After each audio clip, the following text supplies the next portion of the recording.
students, all is well. Welcome back again. I hope all of you fit and fine and enjoying our online studies. So in this sessions in these sessions we will continue the chapter number 6 of the history town traders and craftspersons part 3rd. This is the last part of this chapters and we will study more about this chapter town traders and craftspersons. In the previous video we had discussed about the types of towns like court towns, capital towns and towns and traders, but in these sessions we will discuss about the another types of towns which is very important from the ancient India. Let's discuss. Our first topic is that commercial towns and its type.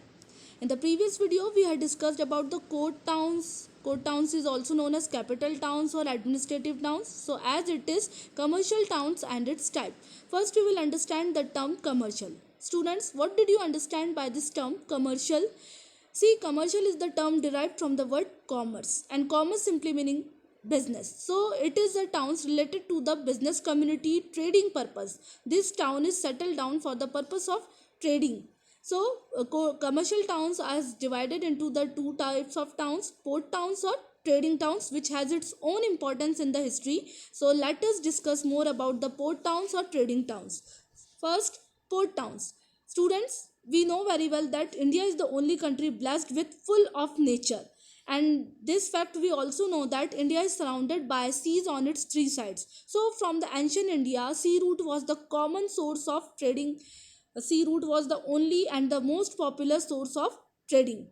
From the ancient period, it has carried out trade with Southeast Asia, West Asia, China, and Europe through sea routes to provide services. For what purpose? To provide services to the traders and manufacturers the goods required by them, and many workers and craftsmen settled down around the ports. That's why it is known as the port towns, as well as foreign traders including Persians, Arabians peoples and many other peoples settled down nearby the ports, and that's why it is known as port towns. It has its own importance. Gradually it becomes very popular in from the ancient India. This led to the growth of a large number of port towns, and in India the famous port towns are these: Surat, Bharuch, Cambay, Sopara, Dabhol, Masulipatam. These were the famous port towns during the medieval India. So this is the importance of port towns and about the port towns. Now let us discuss about the trading towns. Trading towns. During the medieval period, several small towns emerged from large villages. What happened, students?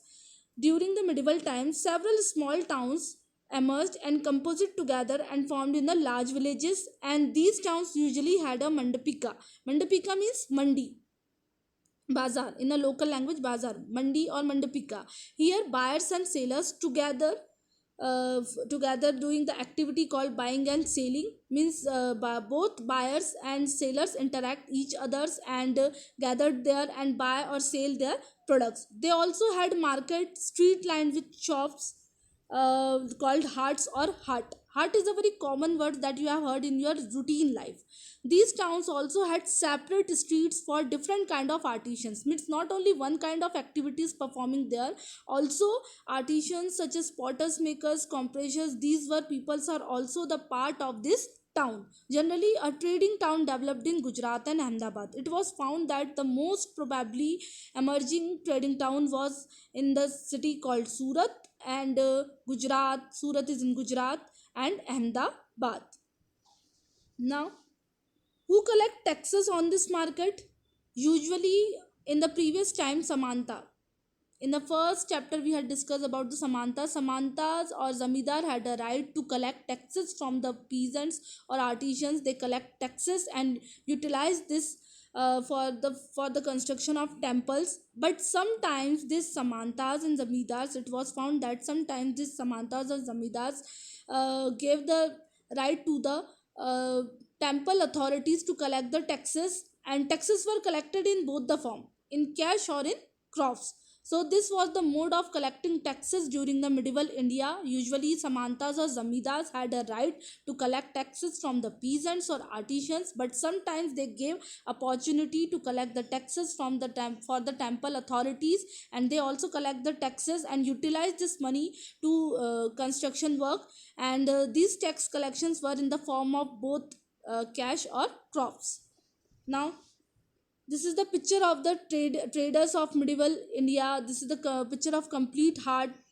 Actually it was not similar like today's markets. You can imagine the streets and different kinds of buyers and sellers are entered there. So this is the picture of the traders of medieval India and the market. Now, important, we will discuss the important trading communities of medieval India. If we are talking about the important trading communities, so the important trading communities of the medieval India was Chettiyars of Tamils, Marwadi, Oswal is a very popular company. It is a brand company of today's also.